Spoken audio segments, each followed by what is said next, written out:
The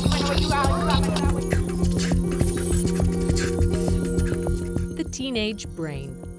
A mystery that has confounded parents for generations. Everyone wants to know what exactly is going on in those heads. Researcher Yalda Olds had the same question, but fast forward to 2014 and she's using social media to try to tap into what they're thinking. I want you to write down on your boards what is an important value to you for your future. She went one-on-one with teenagers in Los Angeles, trying to unlock that mystery. What's important to them? What are their priorities? What do they want? Turn over your board and show us what it is. It used to be teenagers' number one priority was to be part of the crowd, part of the community. Now, it's money. And that four-letter word, fame. Chelsea Trotty is 10, and what rocks her world is this. Making small films and waiting for the likes from her social media friends. It's all about the likes.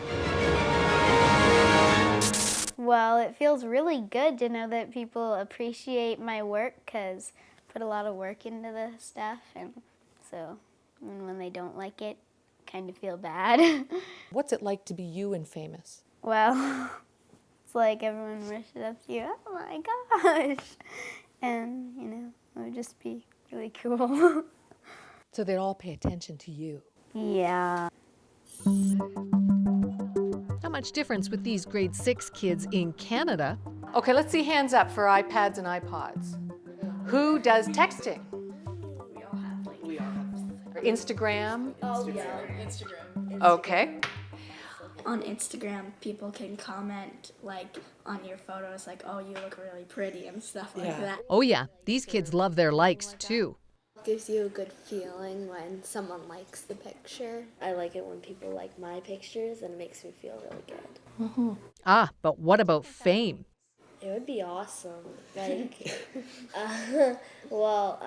Everybody would know your name and stuff. Everyone would just be all over you asking for your autograph. That's really hard. That's a hard question.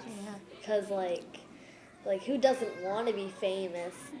So why the change in values? Researcher Yalda Olds, mother of 2 teenagers, says it's no wonder. It's all around them. Television had been around, forever. It's been around since the 50s, but the major change was social media. And these kids at this very young age were aware of it, and they were using it. And on top of it, the reason we think the television shows were now communicating this concept of fame to these kids, they were just reflecting what these kids already were doing. The show she grew up with, remember the Andy Griffith Show, Happy Days, I Love Lucy, Laverne and Shirley? They had a whole different set of values, family values, a sense of community. Not anymore. She started comparing them to the shows her kids were watching. This one, Hannah Montana, about a teenager by day, famous rock star by night. And then, the mother of all shows about the pursuit of fame, American Idol. And we looked to see what were the values that were communicated in these shows. And what we found was that the number one value in those shows, out of a list of 16 values, was fame. And what was very interesting is that in every other decade, it was number 15 or 16. Doesn't Richard look nice tonight? That warm and fuzzy community feeling, gone. So it's a complete flip. Complete flip. And that's not all. The online world today's teenagers are living in may bring them the fame and fortune they crave, but it can also bring heartbreak and bullying. Amanda Todd, Rehtaeh Parsons, Jamie Hubley. The list of victims grows. The dark side of the wired world. But neuroscientists in BC may have found answers in science. When you're engaged with your phone or something external, these areas that are involved in daydreaming and thinking about your own thoughts and feelings shut off. The answers may be in the brain. See that blue area of the brain? That's the area that learns empathy.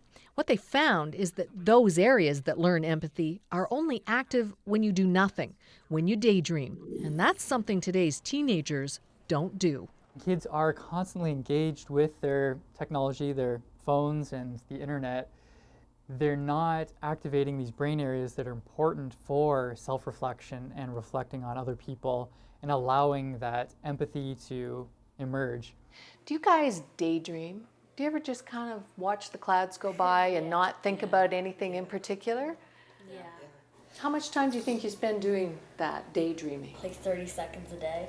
Yeah, probably. I'm so busy most of the time with sports and organized activities that I'm always on the go. I don't have a lot of time. And if no daydreaming means no empathy, we could be developing a generation that cares less about other people. When you're online and bullying, you don't get these cues that tell you, I need to inhibit this behavior that's having such a negative impact on another person. And therefore it makes it very easy for bullying to continue. But what worries parents and experts alike is how these fundamental changes to the way teenagers' brains are wired is going to change the way they live in their wired world. Pauline Dakin, CBC News, Los Angeles.